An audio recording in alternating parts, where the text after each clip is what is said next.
come join me as I prepare one of my wife's favorite meals. This is actually lunchtime for us. Lunchtime is our largest meal of the day. We do that for various reasons regarding time commitments for the rest of the family, dishes, calories, and things like that. But anyway, I am baking chicken.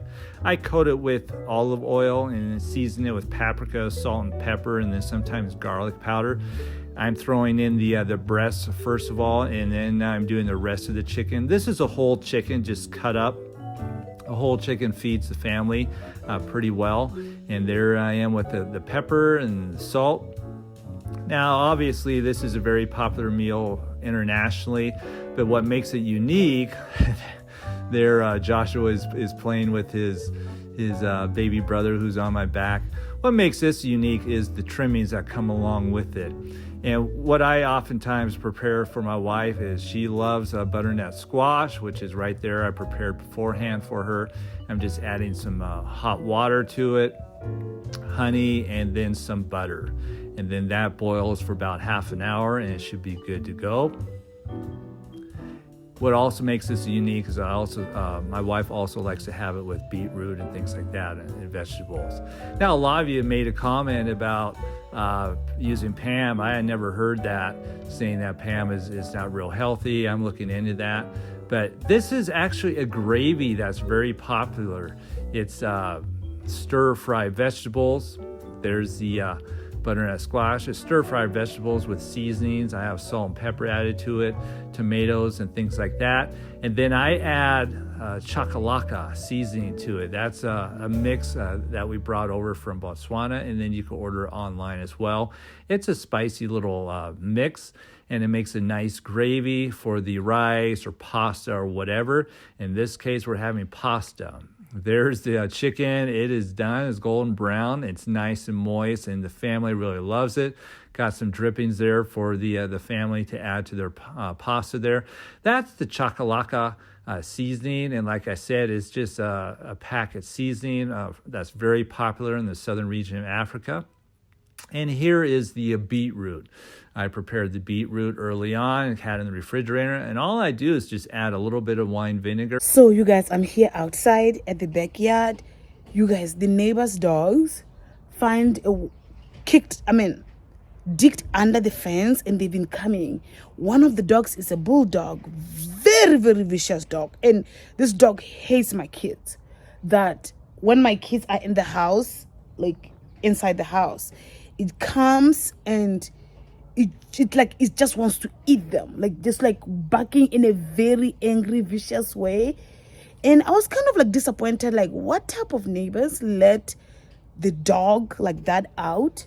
Because even now, I'm just watching myself. They open a thing. I'm gonna ask my husband to show you guys at the back there. He'll show you. So they opened an outside there, and one of the dogs is very, very vicious. Let me say this: if we have dogs, I'm not a fan of vicious dogs like that. Keep them in for your neighbors. If this, that day that it was very, very angry to my kids, it made me think, what if it was summer and my baby was outside? That's one thing that kept on coming to my mind. Would I have been, the dog would have mauled my baby, just like done something like that to my baby, and I wouldn't, because I'm in the house thinking that my backyard is safe. And I was very, very, very extremely disappointed. Even now, I'm looking at my back. I'm really, really scared of it. So my husband now is addressing the situation, because this thing needs to be addressed. It needs to be addressed today. And then he has to find ways to really find ways. I'm going to show you how it looks like. Like I'm looking at my back. That's how that dog is. You don't let a bulldog roam around like that. You don't. It's very dangerous dog. I know that people say he's trained well. The way it was vicious and very angry. And that night I was telling Michael, do you want to play outside? He said no, because he's scared of that dog. And by the way, it's not a bulldog. My husband will explain the name of the dog. What's the dog called? Well, it's 3 dogs, and one of them is a pit bull. Yeah, pit bull. Yeah, so he's the most aggressive one. Yeah, and he doesn't like our children. No. When he comes here, he's just... I was telling them that if it was summer and our kids are outside, that dog would have mauled my baby. Yeah. In a very bad way.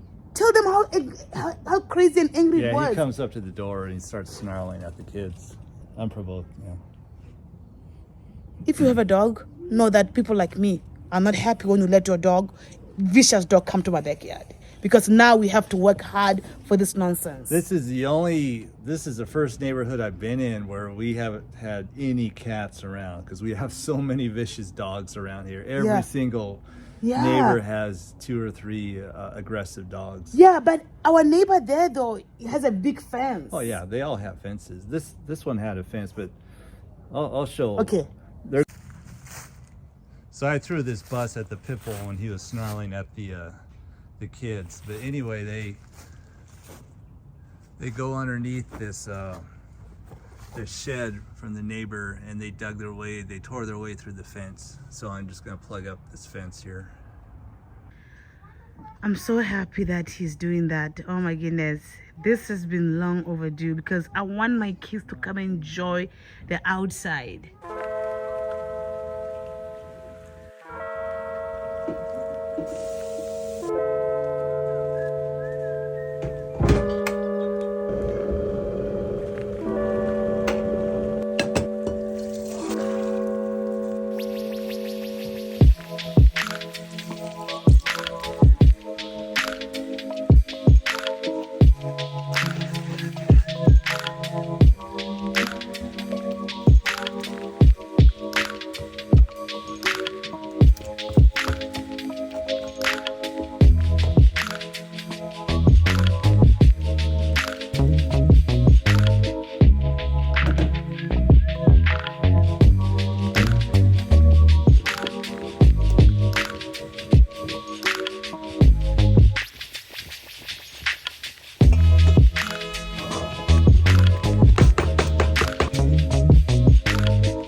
If your wife loves chocolate chip cookies, this is a wonderful gift for her for Valentine's. The Valentine dessert, chocolate chip brownies. Look how succulent and moist and wonderful that looks. I used a double batch for this 11x7 pan. It fed the whole family and then some. But if you want a single batch, I would just recommend using an 8x8 pan. And I'm going to give you the recipe for a single batch. It would be 1 1/8 cup of flour, half teaspoon of baking soda, not baking powder, but baking soda, half teaspoon of salt, and just 1 stick of butter, since it's a single batch. And then you want to make sure that butter is soft, so oftentimes I have to use a microwave to work it up. Again, this is an easy dessert, and your wife is going to love it, and it's one of my favorite desserts as well. So there's the melted butter looking great.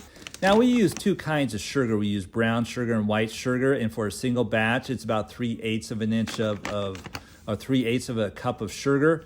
I use a little bit less because my wife likes the dessert a little bit less sweet. And then there's the vanilla extract, half a teaspoon of that, just 1 egg for a single batch. Then you just stir it up and make it look like a nice kind of bread dough there. It doesn't take very long at all. And now for the wonderful chocolate chips. And for a single batch, it's 6 ounces of chocolate chips. Then you lightly stir that in and then lay it in the pan. Again, this is 11x7 pan, which is perfect for a double batch. I use a quadruple batch for a 10 by 14 pan, but again, if you're doing a single batch, which would be perfect for 2 people, an 8 by 8 pan. And then you put it in the oven. The oven's preheated at 375, and just throw it in the oven for about 20 minutes or so. You just want to make sure it's golden brown and just slightly a little darker golden brown around the edges. And it came out perfect. Look at that. Smells great. You don't have to let it cool too long. And then you just serve it up. And like I said, it's a wonderful Valentine's dessert. If your wife loves chocolate chip cookies, and then just add it with some ice cream on it.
Guys, I married the real man. So my husband went on this thing where he said that I'm going to make you guys American desserts as well as you approach Valentine. So as you guys know, Valentine's is next month, soon actually. So we're eating different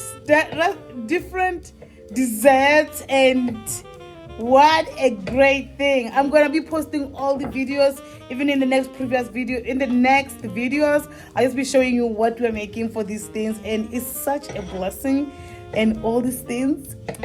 So yeah, today we're making something else.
Because you're so sweet. You say sweet things all the time. Yeah, did he say sweet stuff, buddy?